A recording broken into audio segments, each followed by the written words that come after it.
Good afternoon, Rider fans and soccer fans. I'm Kachiri, and welcome back to this Kamen Rider podcast, talking about the Golden Fruits Cup, an alternate world where instead of dancing, we have soccer.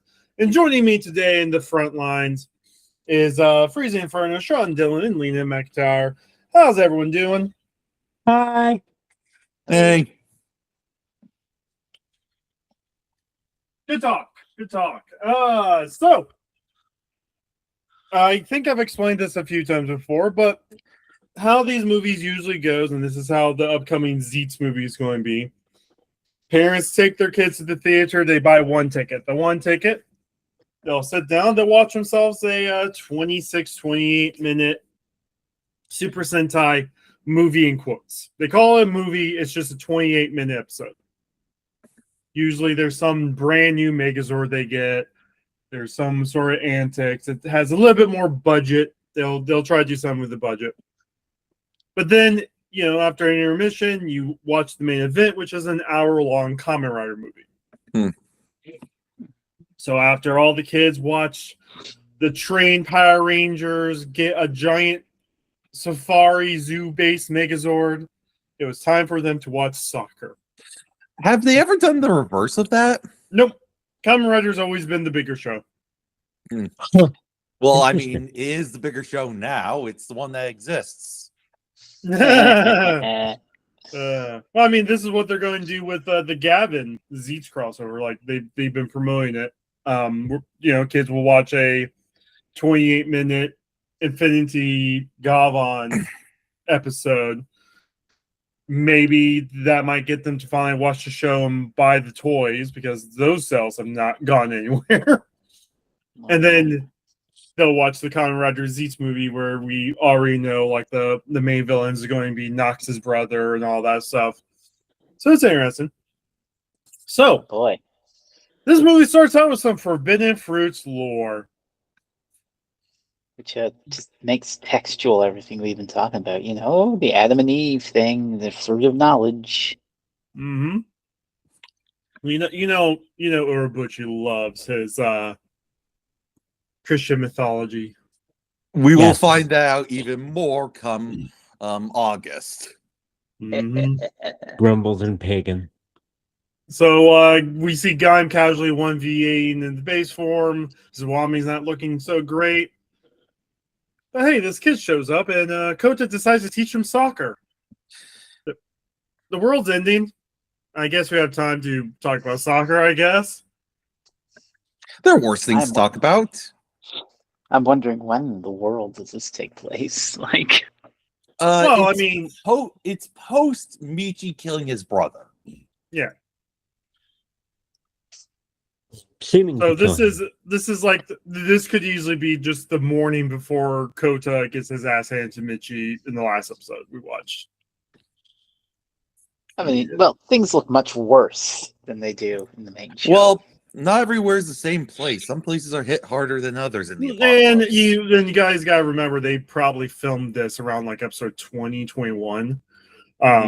So they knew where they were heading to, just like the first movie we watched.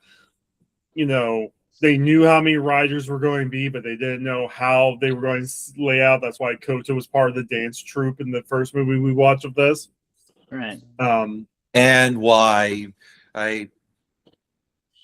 Takatora was not plus by his brother being a rider. Yeah. So they know vaguely what's going on. Now, see, what's been neat about the more recent Rider movies that's been coming out is because of how much prep time current Rider has. Like right now, we're like 3 months away from the end of Zeets.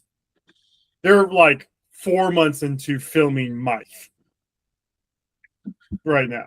Back then, during the time of Gaim, we're like 2 months from the end of Gaim, and they're still filming Gaim. Oh my God.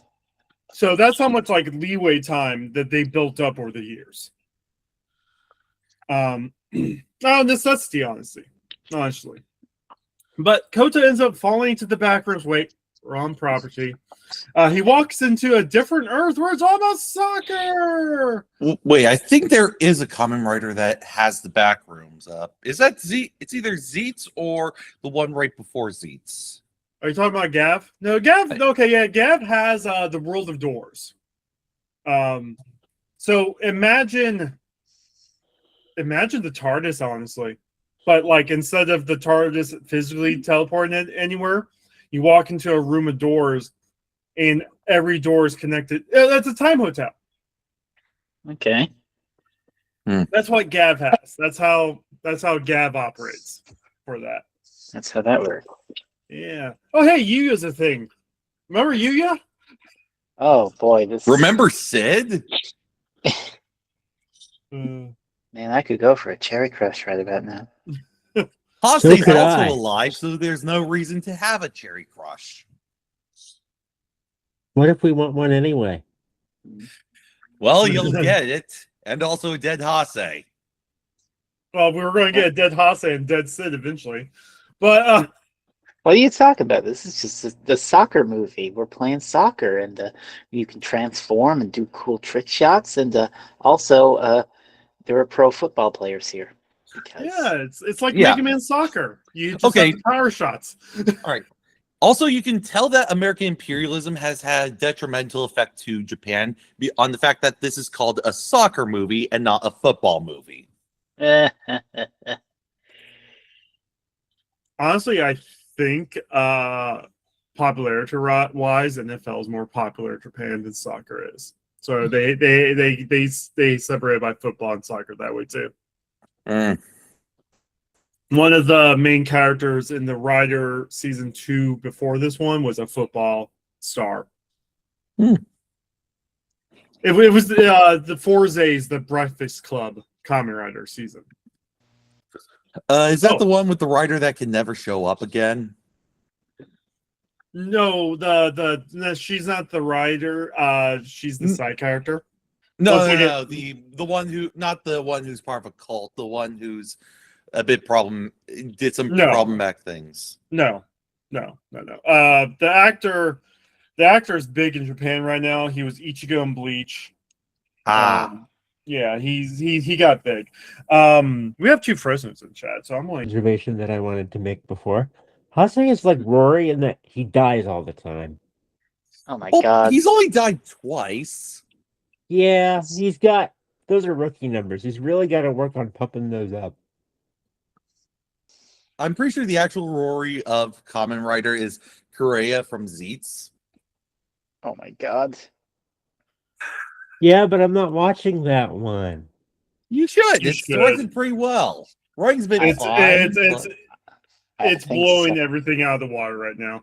I have things to say tomorrow. I just want to talk to him. I just want to talk to him. Are you making a new I just want to talk to him image? I might be now. I don't know. Just... Uh-oh. Do it. Do it. All right, so sorry. Some that's going in the bloopers probably.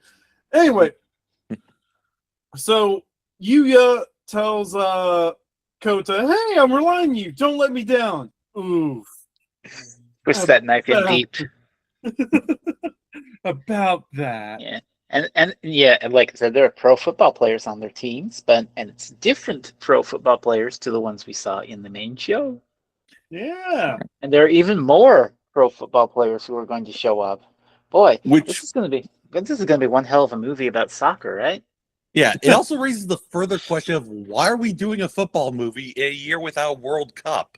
No, the World Cup was that year, but not in Japan. So I always assumed it was in Japan that year.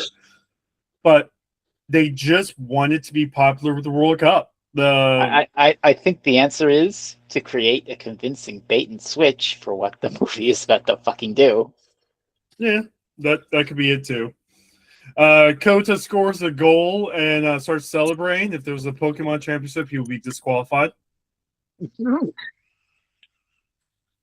Oh, is Fresno only the only one that knows about that? I'm not into Pokemon. Oh, okay. Basically, someone won a Pokemon Championship, and they jumped up and celebrated, and they got disqualified for bad sportsmanship. Yeah, no, it wasn't even like a full celebration. It was he stood up, put both his fists up, and did one fist pump. Like, yeah, you know, A little like ridiculous. the trainers in the actual games do more of a celebration move when they win in trainer battles than this guy did. And the Pokemon company behind the tournament completely invalidated his tournament win. That he was in the finals of this massive tournament, and they're like, "No, the guy you just kicked you just kicked this guy's ass. He wins now." Oh fuck! Ow! Oh, it's so bad. Anyway, Hase's back. Jaeger still even has a team. I love how Minato just starts juggling the soccer ball. So cute. Kaito isn't a dick, and we see our first evil seed, these grasshoppers. Which are like, if we're talking about fruit, they're like fruit flies infesting the fruits and Kind of. breeding rot Locust. from within. A locust. Locust. Ooh. Oh, symbolism. Yeah. And football world might not be so bad. It might not be so bad. Hey, why are things suddenly getting bad? Because Urobuchi. Well, Wait. technically, this is not Urobuchi writing this. This is actually his assistant. Yeah, Well, but it's under True. his direction. You'll find out when we get to all this side stuff after the show, and including the novel. Urobuchi basically was like, okay, I want the story to do this, this, and this, and this, but he doesn't directly write it himself. Yeah. Ghost writing is what that's called. Yeah. Like, what? here's my... No. Ghost writing is an oxymoron. Ghost didn't have writing. Oh! No, let me tell you about fuck. automatic writing. That's technically ghost writing. Oh, no, Lena. Frez Yeah, I picked up on the dropped a joke. nuke on a season that's coming up after Gaim. Oh! Wait. Was Ghost right after Gaim? Like 2 seasons after Gaim. Oh, that just makes it worse. Yeah, no, we are sandwiching Drive right now. Okay. So Drive comes after Gaim, and then as you saw, Drive is right before Ghost. Delightful. Yeah. So we get a Super Sentai actor cameo. I forgot he was in this movie. This dude he's not the original JDF of Japan, but he's like the current one. He always shows up in the Sentai works, but not anymore. Oh, why? Huh? Why? The Sentai ended. Oh, right. Well, they're already talking about bringing it back next year. They're already like, okay, yeah, no, this isn't working. Lapis shows up. We find out that his name is Lapis. He's happy that there's a world now with no death and fighting. We also find out that Takatora's married. What? Wow. Takatora's a wife guy. Oh God. But Oh no. this is fucking fascinating.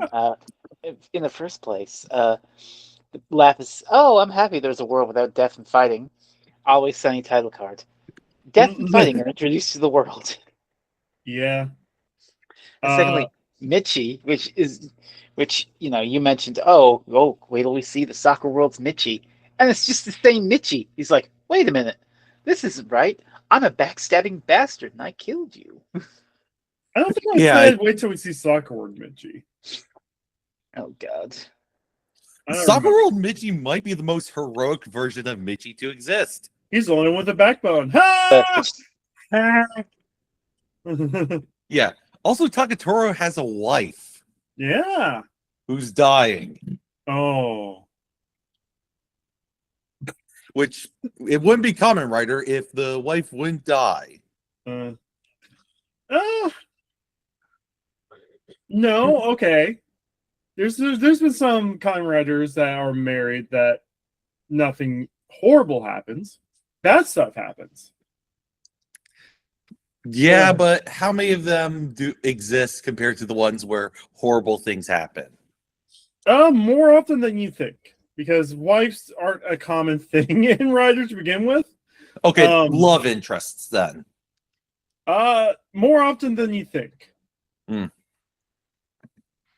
A lot of times the love interest doesn't the love doesn't bloom, you know, like because that's not like the focus for these shows. Like it's actually you'll never find kissing in these shows ever.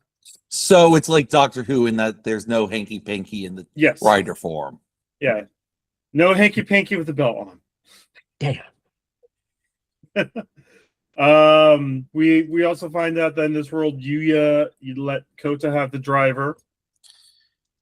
Kota might be the closest to the golden fruit, and oh yeah, I forgot this guy's name was Peko. Yeah, as I've learned from watching in Nirvana, the band, the show, the movie, never trust a man wearing that fucking hat. Bad hat. Mm-hmm. That is a really good hat. Peko turns into Kurakage Shin, which is the same suit, different belt. They didn't even bother like making a different like chest plate or helmet for him. It's just the same Kurakage suit, just with a different belt. As you do. Baron shows up and kills Peko with one hit, and then we immediately. Well, you make it sound like he murked the guy. He fights him, and then he gets hit by the corruption or whatever is going on, and he gets disintegrated. Yeah, That ain't Kaito. Evil seed. Hase and Junichi ends up fighting at Charmant. Hase turns into just regular Kurakage. This is how you can tell it's the same suit. Honestly, I'm pretty sure Bravo could have soloed Hase without being transformed. Orin, you mean? Orin, yes. Yeah. Orin easily just hurls him to the ground. It's just like, no. Time for a spanking. Oh God! At the end, the pun with his ass. Here's my butt. Yeah. Also, I'm pretty sure, or what am I blanking at? Baron literally spanks Bravo, which that is just delightful. Oh, he loved you, Bravo. But every time a rider dies and this gets disintegrated, you see Golden Lockseed get more luster to it. Ooh, something's building up, and also, riders are dying left and right, and before they suddenly get really pissed off about something, and they're like, "Oh, I'm going to kick your ass." Yeah, it's a rage virus. Oh boy, it's like weapons. Ah yes, they're being used as weapons. Yeah. Zack and Taito confronts Lapis. Zack gets pissed off and dies. It's crazy. Okay. The movie reverses all these at the end, even though it's a dream world, so it doesn't really matter. But also, from the outset, it's like, oh my God, this is a higher body count than the show for main right writers. now. Right. Yeah. Now, I mean, for main writers. Yeah. Orin does his public service announcement stuff again, and we find out that this version of Takatora is smarter in this universe than the main one. It just starts beating the shit out of Sid and tells Minato, "Are you next?"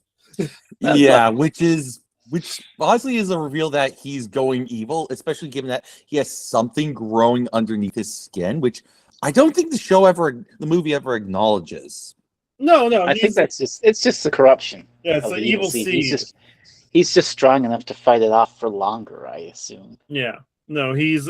You will find out with the post-series stuff if Kota never got the belt from Yuya, you've guys heard. You guys seen the anti-abortion meme? If Harry was aborted, who would have killed Voldemort? And someone's like, Neville, you uncivilized fucks. Oh God. If Kota never got the belt, Takatora would have been Kiwami. Oh my. Mm-hmm. But also, Sid is killed here. Oh no. Anyway. Well, he even says the same lines he did as he's falling to his death. Now, mind you say this is reversed. Some of these people don't come back during the indie. Okay. I forgot about Sid. Okay, that's true. But fuck Sid. Fuck Sid. Fuck Sid. Gets to that twice. Meanwhile, Michi shows up at the lab and is like, "Oh, I wonder what Professor Young was researching. Oh, he's fucking dead." Why don't we check his notes? And he's dead. And what's this locust doing on my arm? It's wild that Mitchie doesn't get corrupted in this. Really? Again, most heroic Mitchie is the one where everyone is going full fast. That's what the hell? And It's like that one Superman comic where the most monstrous version of Superman shows up and Lex Luthor is suddenly the hero. oh god. But what gets me is okay, so in preparation for the movie, in building up, I'm like, okay, it's probably going to be a light little bit of fluff, soccer, and indeed it begins like that. But 25 minutes later, we've got Bravo's paramilitary squad engaged in guerrilla combat with the nut boy army of Yggdrasil in all-out fucking urban warfare. How the fuck did Bravo get 3 watermelons? Well, No, I'm he pretty has sure more only than 3 one Suika, exists. but yeah. I'm pretty sure I answer it as he had military favors that he Yeah. was cashing in. Yeah, but Uh, I'm sure that only Idrisel would have the watermelons. No, not necessarily. They could have had more out there. Like I don't think Yggdrasil in this version was like a war hungry company as it is in the main universe. Well, this is the utopian alternate timeline where soccer is the main game. And Yeah. of course they have. And this is the best of all possible worlds. Oh God, this is the best of all possible worlds. But it yeah, now? no, there's a big war. Everyone's just fucking dying. We get The triple obliteration? of the Suikas, yeah. No, I meant with Takatora, Bravo, and Baron. Oh yeah. They all three of them murk each other with each other's attacks. It's crazy. No, Junichi's in part of that fight too, but he gets murked early. Yeah. Kota ends up running into Yuya. Wait, Yuya still thing? And also, he's a little sus, and this is confirmed when he's like, and I don't know, does the movie show that Yuya had locks? Did they show it? Is that a clue that we could follow, or is it just... I could look back. I think if you look closely, you might just see in the background some scenes. I really wish that... I kind of wish that they hinted this a little more. Like, the big thing is when he's like, oh, I just had Luxie to protect myself. If I get into trouble, I can summon an Invis. What's an Invis? Wait a minute. This is... We play soccer instead of the Invis game. How the hell do you know what an Invis is? There's no hell.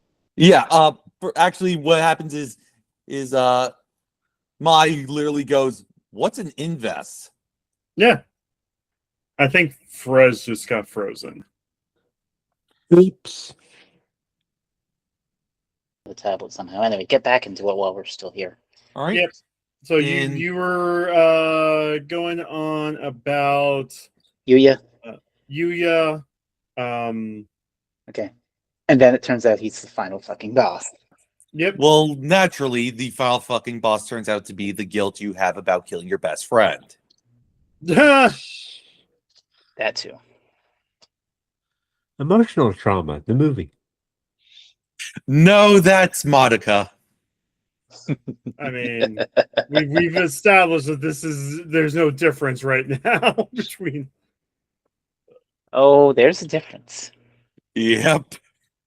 So yeah, so we were talking about Yuya having a Lockseed.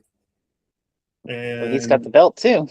yeah, he's got a belt too. He's like, oh, how does this work? Mwahaha. I want to say the Apple Riders, I love their chest pieces. I think they cooked on the Apple Riders suits. I fucking love the sword and shield, where the sword is in the shield. That's there's Monster Hunter Charge Blade works exactly like that, and I love it. Mm-hmm. But this guy's strong. Yeah. And once again, we have to show the escalation. So we go to fight a movie boss with just base Gaim instead of immediately going Kiwami. You know, it is how it is. That happens. But since everyone else is dead, he picks up all the luck seeds, and now I'm banana, now I'm durian. Yeah, no, Gaim goes through the thing. I'm sort of disappointed that they didn't make any other visor colors for Dongari and Durian. Clearly, they weren't planning on putting Gaim in those armors, but they're like, "Oh, this would be a cool part of the movie. Everyone's dead. Let him use all the power ups." Mm. Then randomly Mars. This is Kamen Rider Mars, by the way, the Golden Rider. Okay. He so we need to go back in the backstory. So the Overlords, because they saw the power of one forbidden fruit, was like, but what if there was two? Yeah, Let's that make always one. ends poorly. And yeah. So Kamen Rider Mars, or Kogane, is the artificial god that they created by accident with the second forbidden fruit. Scientists always trying to create God. Mm-hmm. And he is the reason the Fimumushu, or I can never remember how to pronounce the Overlord race name. Feminine He's- now. Feminine Ushu. He's the reason they killed each other. Because he brings war. What is it good for? Absolutely nothing. Hmm. I fucking love Ryoma's cameo in this movie. Hey guys, on today's vlog, we're going to be making God. Oh no, the consequences of my actions. Bleh. And Yeah, he's it turns out never whenever you seen- try to make God, you end up making the devil. and he ends up never being seen again. So that's a lie. Well, he doesn't show up at the end of the movie. He's one of the others that didn't show up. Which is, I mean, it makes sense. It would be Also- really weird to see Ryoma playing soccer with Sid and Kota. No. Well, if you were going to make a full soccer movie, go full tilt with that. But also, I have questions about where and when in time and space this is happening. Like, if this is happening in the soccer universe, how is he getting a forbidden fruit from Helheim? If it's happening in the main universe, how the fuck are we seeing it? Well, I don't think he was trying to replicate something. I don't think he actually got the forbidden fruit. I don't know. I think he found the copy. Well, either way, justifications. The God's here and he's fucking pissed. And oh yeah, you have some corruption because you've got evil and hate in your heart. You all do. Yeah. So he turns randomly to Yuya. He pushes the Yuya button. We all know that always gets Kota, the Yuya button. And one of the evil seeds lands on Kota and infects him. But instead of killing him, it turns him goth. Oh, we've got an evil rider alert. Also, Michi and the Lapis is wild. Yeah. It's like the first This- time in ages he's using grape because, again, I guess they filmed this like episode 20, whatever they didn't have, and then he takes melon and uses that exclusively. Mhm. But he's still, his Michi self, like But Lapis admits he created this world, but he's not the one corrupting the riders. And DJ just comes out of nowhere and goes, "Yeah, this is not this little kid's fault. Do not kill the little child, Michi. You're not Sid." Also, No. Sagura. Also, he calls Sagura the snake. Not Mythology. the first time. Not the first time. He certainly is a snake. Yeah. I mean, he literally is a snake before he transforms into Sagura. Honestly, I'm surprised that Michi isn't compared to DJ. They're both snakes. Yeah. No, he's also the deceiver, which is Redu. Yeah. Michi already has his Overlord mirror, and it was Redu. But we find out Anyway, that Lapis speaking made of this Michi. fake world. Yeah, Lapis makes this fake world. and Sagara's like, oh yeah, no, there's someone even more evil that's killing the riders. Oh, and this Anyways, is when, this is to when we Mitchie. get. What about Mitchie? This is when he gets his ass beat. Oh yeah.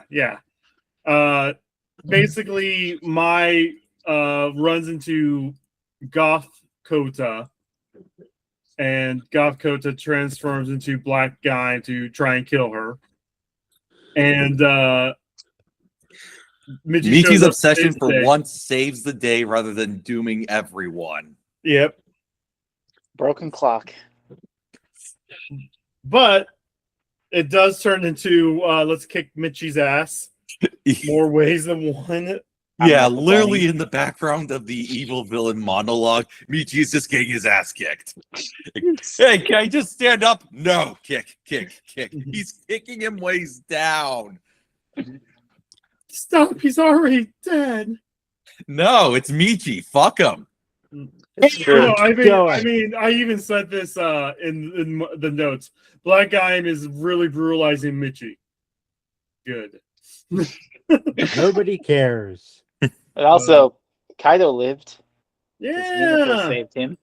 It turns out the foreshadowing of Nao being around is actually what saved him. Yep. Because it's always consistent. Minato has a thing for Kaito. Because he's strong. I mean, that's not creepy at all. A 25-year-old woman madly in love with a barely 18 boy. Wait, what? I think he's like 18 or 19, but she is way older than him. We've talked about this before. Hmm. So we get this big fight, but while this fight's going on, Black Gaim is like 3v1ing, and Mars is going to go and try and kill Lapis and Mai. And Lapis, we quickly learn, is a bitch. Yeah, basically, oh god, we are in the cycles of life and death. This is happening again. Can we just stop? Wouldn't we be better off if we just stopped living? It is happening again. I don't like Lapis. I'm sorry. But Mai gives him a pep talk. Mai's like, oh yeah, no, Kota's like the best guy ever. His dick is so big. Michi. Oh, I heard that. Yeah, no, Michi is getting stomped. Like his head is like being swollen inside the helmet. He's like, come on, Mai, I'm right here. Stop. Oh yeah, but now we get to see Lapis's power, which he controls dreams. He's like a writer that controls dreams. This is a silly concept. You couldn't hang a show on that. Yeah, he kind of does some astral projection stuff. Long story short, Kota punches his dark side in the face. Yeah, no, it's a really Kota gets pissed off, just like every other story arc. Oh, yeah, I get depressed. Oh, now I'm mad. We find out that this whole fake world is basically retelling the story of how the overlords were. So, Which explains, given that they have a parallel between Michi and the other overlord, explains how Michi is not as crazy. Yeah. Let that sink in for a second.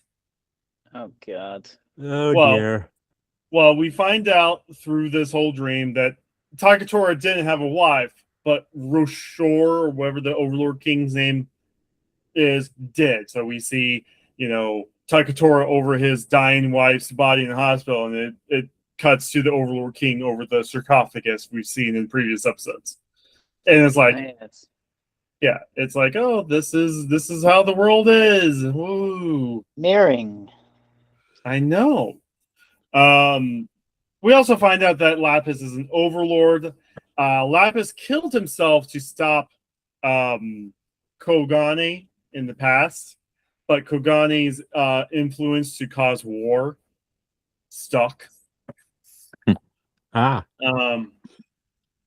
But Which honestly feels like honestly that just feels a bit hacky. Like it wasn't their own personalities that caused them to war. It was this one evil apple that they made. it was a horseman. I mean, you got to see it now, right? mm-hmm. Kogane's Sorry, war. Yes. hold on. I'm sorry, I didn't catch a horse. What? A horseman. A horse? Oh, The Four Horsemen. motherfucker!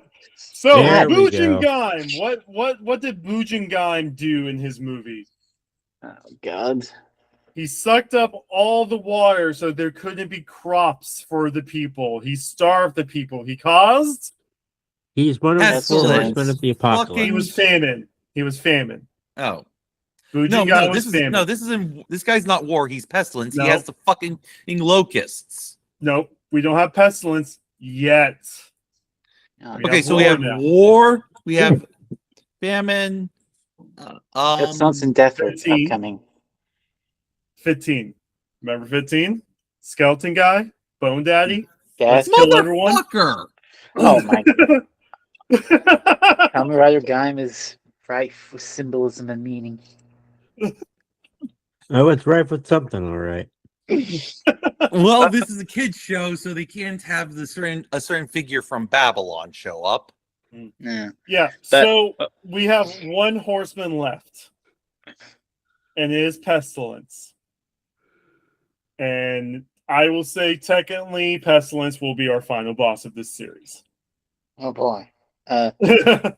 But also, can I say, this final fight, the whole sequence goes fucking hard. Oh, yeah, no. I mean, I told you guys I like this movie. I just remember the ending. That's true. I mean, Yeah. it's wild. So we get Kachidoki. We get some awesome scene with like some fire effects from the flags as he's just comboing Mars like it's a Smash Bros. Game. When it transitions out from the warehouse to the field, though, is when shit gets crazy. Yeah, we get another CGI fuck fest as a final boss fight. No. This works compared to Hibiki because this thing is actually well designed and gnarly. Well, yeah. I mean, it's a movie final boss. You've seen it. Fucking another Ichigo from the 01 movie.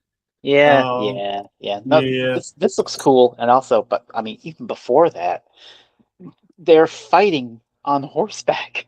Yeah, no. One horse is apparently 1,000 locusts.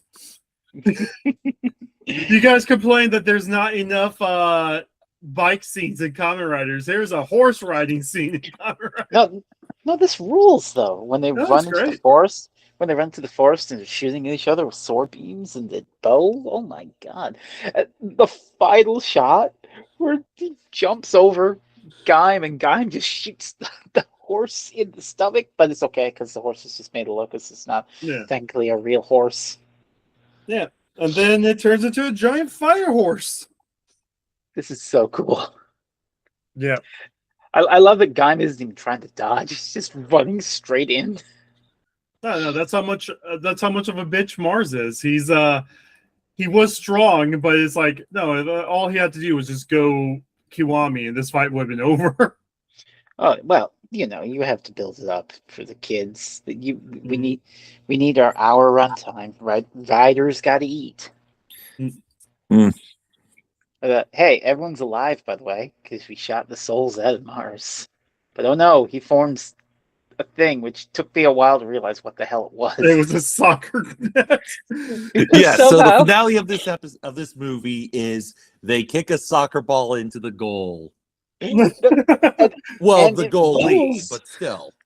And it fucking rules. It's not just that though. It's so we get a scene where everyone is back except for Ryoma and Sid, and they all line up. Lapis was a bitch during the fight. Like, why are you fighting still? Just give up. It was like, dude, you're a bitch. I'm not going to give up. Okay.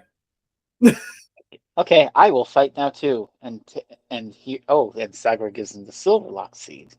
The Kamen. silver apple lock seeds, and he turns into Kamen Rider. I wrote it down somewhere. Kamuro. And what does Kamen Rider Kamuro do? Turn into a fucking soccer ball. Everyone always likes to complain about the weird JoJo stands, like, oh, my stand just makes food taste better and help heal small wounds. I turn into a soccer ball.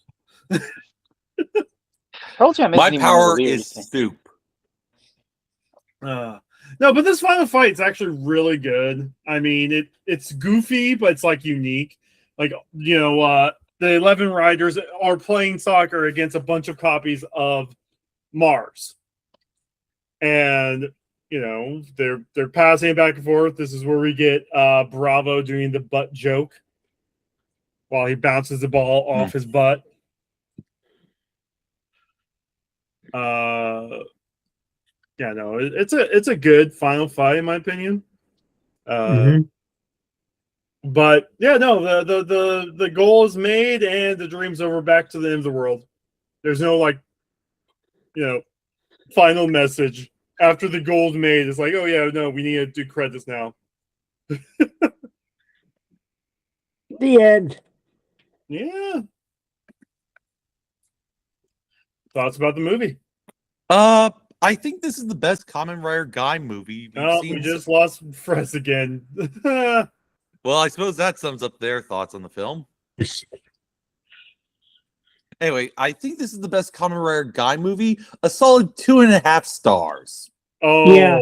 Wow. Okay. 2.5 is pretty good for me. It's as good as Laser Blast. Nah. I'd probably give it like a 3. But anyway, yeah. Sorry, this keeps happening. Tablet can't handle No, it. that's fine. I'm probably going to leave most of it in because Oh boy, editing. because right now we've only been recording for 50 minutes, so we have to do something. Riders gotta eat. Please continue. No, it's. I mean, I remember enjoying this movie. And now we're in the final stretch. We're going to have more Rider movies after we get done with the main series, just like any other Rider season we've done.